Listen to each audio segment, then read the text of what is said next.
Finally, I don't have to see you anymore. You've been living here without paying, but now it's time for you to go. We've put up with your freeloading for too long. Okay, I get it. I'll go. Thanks for everything. I packed my things fast and left the house where I'd been living with my in-laws.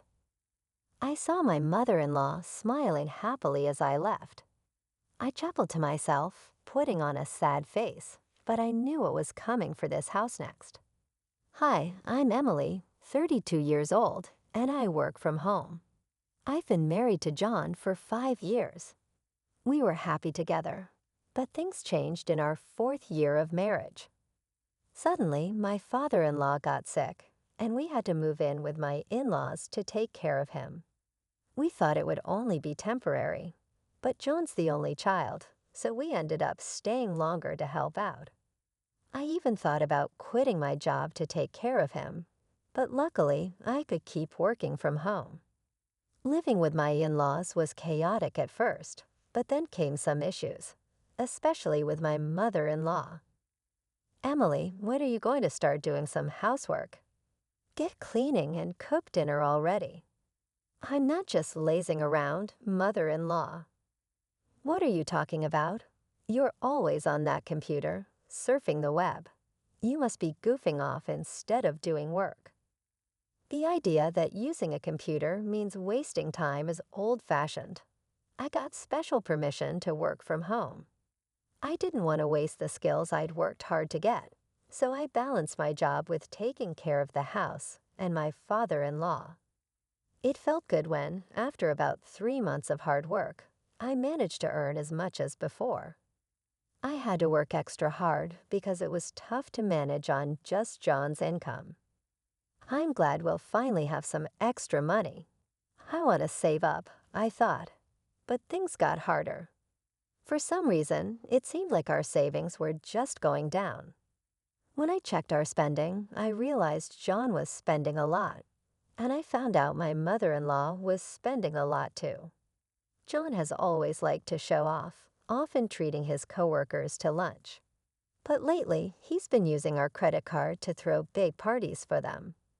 Obviously, if you spend more than you earn, your savings will go down. As for my mother-in-law, she's picked up a bunch of expensive hobbies with her friends, spending money on classes and socializing without thinking twice. With both John and my mother-in-law piling chores and caregiving on me while spending recklessly, I reached my limit. I was covering all our expenses with my income and couldn't even think about saving money. It stressed me out, so I decided to talk to them. John, Mom, you've been spending a lot lately. We're going to run out of savings if we keep this up. Can you please cut back on spending? But they both pushed back strongly. You think I want my coworkers to see me as cheap? I have to treat them sometimes. It's okay to not always be the one treating. They won't think you're cheap if you're not always throwing parties. I have to be considerate at work too, you know. It's one thing to treat your coworkers to lunch, but taking them to a bar on your tab, how does that have anything to do with work? You're just doing it for fun, right? And don't pretend you don't know. You come home drunk and brag about it. You're having way more fun than talking to your own mom. You see what I mean, right? Haha, I go to my classes too to have fun with my friends. Are you saying I should just stay home? You're not being a good wife. You, who only know how to do housework, have no right to tell me what to do. Why is she acting so superior when all she does is stay at home? I work too, you know. I earn money and help with the household. I'm also taking care of your dad, not just doing chores. Stop lying. My mom takes care of Dad. And since you're not even going to the office, you're not making much, are you? Who do you think you are acting all superior just because you work part-time? I was stunned, speechless. It seemed like they didn't understand that I was really working, taking care of the house and my father-in-law, all while earning money. My mother-in-law seemed to have told John that she was the one looking after my father-in-law, making me seem lazy. I thought about leaving many times, but I stayed for my father-in-law. He's always been kind to me since I married John, always saying, "Emily, I'm sorry you have to put up with so much." Father-in-law, I don't mind taking care of you. What are you talking about? I feel bad needing care, but I feel worse about how your son and wife are treating you. They're taking advantage of you, aren't they? Well, yes. We couldn't make ends meet with just John's income. It's all thanks to your hard work that we're getting by. Father-in-law, you knew it. It turned out my father-in-law had known about our household situation all along. Whenever he needed care, he thanked me and spoke kindly to me. I loved him dearly, so taking care of him wasn't a burden at all. But I worried about what would happen to him if I left, so I decided to look after him diligently until he passed away, which happened about a year later. At his funeral, I cried the whole time, grieving deeply for him. But my mother-in-law, without shedding a tear, coldly asked me why I was crying so much. It was clear she wasn't grieving like I was, so I replied, "My father-in-law has passed away. Of course I'm sad. I've been taking care of him all this time." Upon hearing my reply, my mother-in-law exploded with anger, as if I didn't take care of my husband at all. But the truth was, she hardly took care of him. Instead, she took advantage of me, avoiding both housework and caregiving by claiming she was too busy with her hobbies. Yet she always managed to find time to go out. She played the victim, pretending to cry in front of relatives.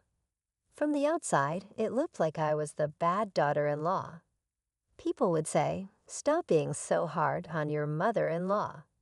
Some even took her side and blamed me. I was just grieving my father-in-law's death, but even strangers blamed me, which made me furious.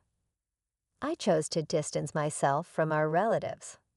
Then John noticed me and approached to complain. "So you embarrass my mom in front of our relatives, huh?" What? I don't understand. I was just crying and grieving your dad's death. Then your mom came out to me making snide comments. That's all I heard. You were talking like she did nothing for my dad. I didn't say that.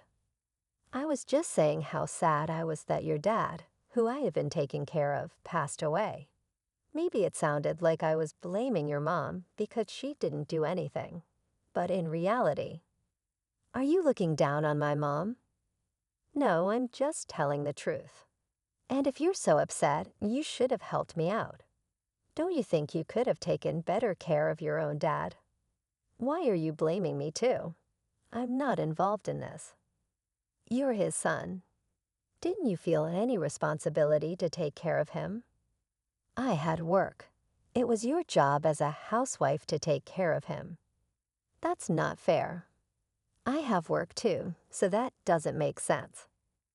Our argument got heated, and panicked relatives intervened too. The argument stopped and my husband, and I didn't speak for the rest of the day. Later, after handling all the funeral arrangements, a lawyer talked about the inheritance. I'd like to discuss the will regarding the inheritance. After your father-in-law's passing, it states that the family home and land will be given to his son, John, while the remaining assets will be split equally between his wife and daughter-in-law, Emily. What? Why would Emily get a share? I'm his wife. Shouldn't everything else be mine if John gets the house and land? Your husband wanted to acknowledge Emily's dedication to his care. He wished to leave her a portion of the inheritance as a gesture of gratitude. This was his decision, and it cannot be changed. Ah, I understand now. So Emily was just looking after him for the inheritance. I owe a huge debt of gratitude to my father-in-law, who orchestrated my escape from that house. Since then, I've been enjoying a comfortable life on my own. Well, I had gotten used to working remotely at my in-laws' place. Now that I've left, I have much more time to focus on my work. As a result, my income has increased, and I'm able to live a luxurious life without any disturbances. One day, I received a call from my ex-husband, John. "It's been a while. What made you call?" "Emily, please, we're struggling. Can you help us out?" "Is this a joke? Weren't you the ones who kicked me out?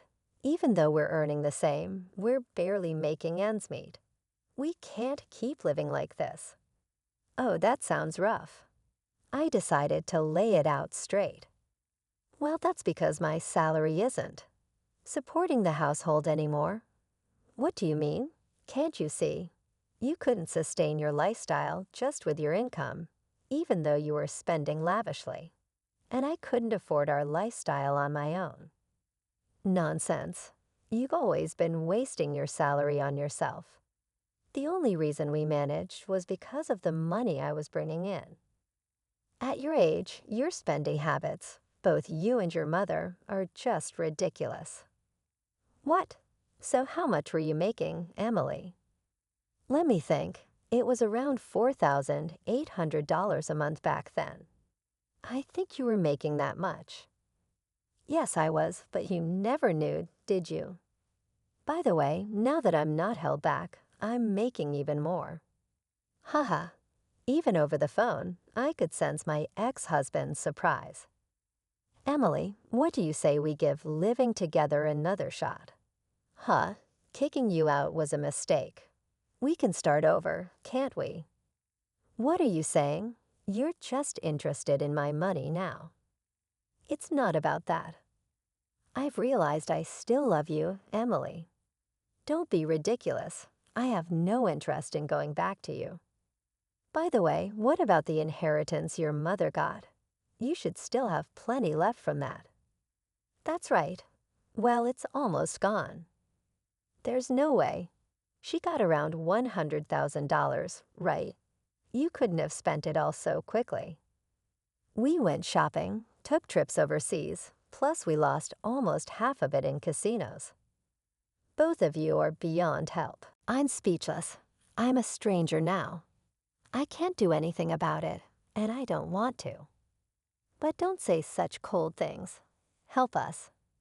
I don't care. I'm hanging up. Don't call me again. After ending the call, I promptly canceled my ex-husband's phone contract. I had no clue what happened to him and my ex-mother-in-law after losing all communication. However, nearly a year later, as I passed by their house, I noticed it had been demolished. They must have had to let go of it due to financial troubles, but honestly, it wasn't my concern anymore. As for me, I decided to fill my newfound free time with a new hobby and started attending a wine class I'd been interested in. There I met a man 2 years older than me who showed a keen interest in me. After a year and a half of dating, we tied the knot. He's a down-to-earth and kind-hearted man, making waves at a prestigious company and earning a good salary. He respects my work, and we share a happy married life built on mutual respect. Lately, I've been pondering if this newfound happiness was a gift from my father-in-law.